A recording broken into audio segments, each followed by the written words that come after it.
My name is Erica, and I'm just going to share a testimony of what God's been doing in my life. And it's personal, so it's hard.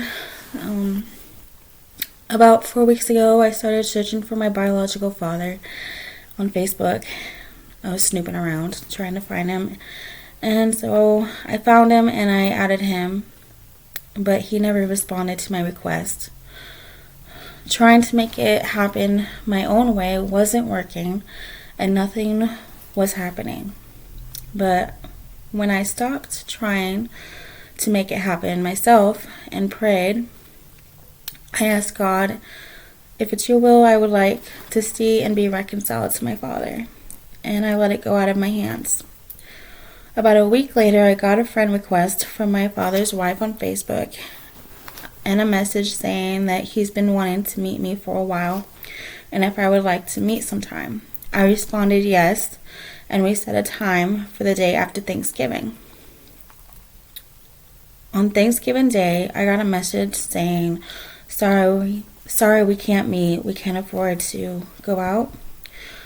We offered to pay, but he refused because if he couldn't pay, then he wasn't going. Through this, God reminded and told me to pray and to keep pressing in prayer. As I was praying, I got a text message from him saying that he wanted nothing to do with me and that it was all his wife's doing. That she went behind his back and that he didn't want anything to do with it. And those words cut me deep and opened a floodgate of emotions and tears. And my reaction was, well, fine. If you don't want to see me, then I don't want to see you either. And I was about to be done and just give up. But God said, don't give up. Keep praying. That's not how he really feels. It's just the enemy trying to keep me from praying and to get me to just, give up. I continued to pray and ask God to help through the emotions and pain and to help me to forgive him and to love him. But of course, the enemy kept reminding me of the message he sent, and the hurt and emotions it caused would come again. I didn't think I would feel this way about a person I didn't know who was absent from all my life. The next morning, I felt disappointed and discouraged. I checked my message, but nothing had changed. No new response. I thought maybe I'm just not supposed to meet him today.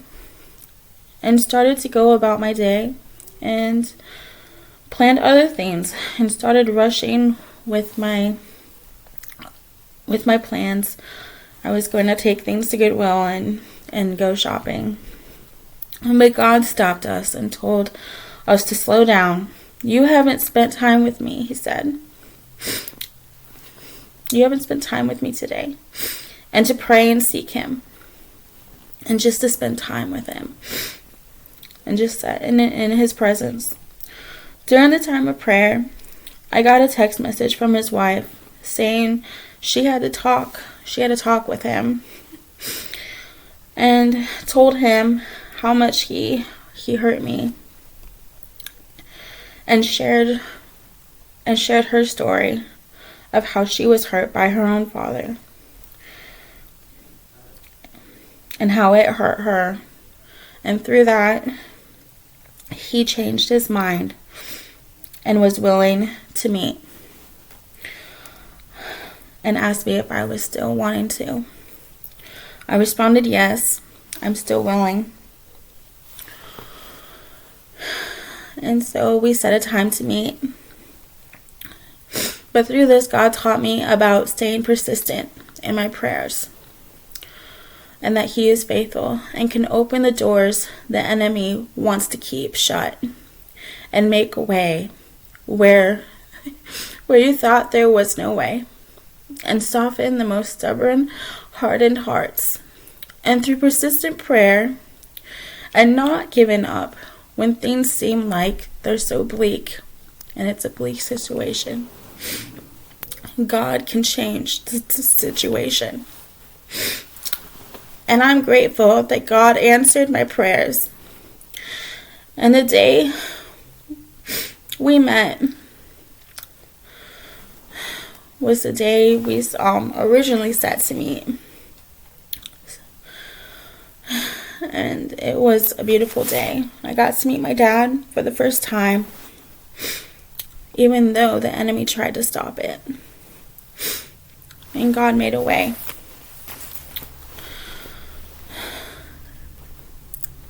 And it's a beautiful, beautiful thing, because I haven't seen him for 33 years. I mean, not at all. I was actually still in the hospital when he left.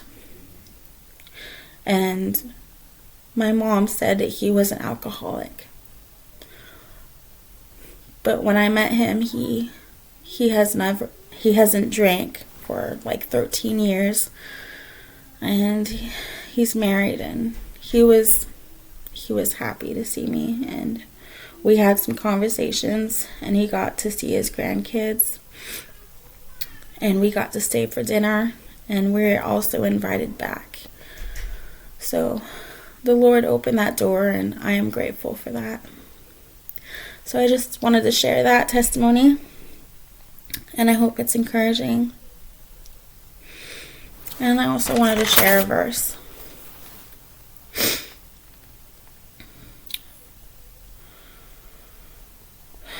Philippians 4:4-7. Rejoice in the Lord always. Again, I will say rejoice. Let your reasonableness be known to everyone. The Lord is at hand, and do not be anxious about anything, but in everything by prayer and supplication with thanksgiving let your requests be made known to God, and the peace of God, which surpasses all understanding, will guard your hearts and your minds in Christ Jesus. And also 1 Thessalonians 5:14-18 says, we urge you, brothers, admonish the idle, encourage the faint-hearted, help the weak, be patient with them all. See that no one repays evil for evil, but always seeks to do good to one another and to everyone. Rejoice always and pray without ceasing. Give thanks in all circumstances, for this is the will of God in Christ Jesus for you. Thank you so much for listening.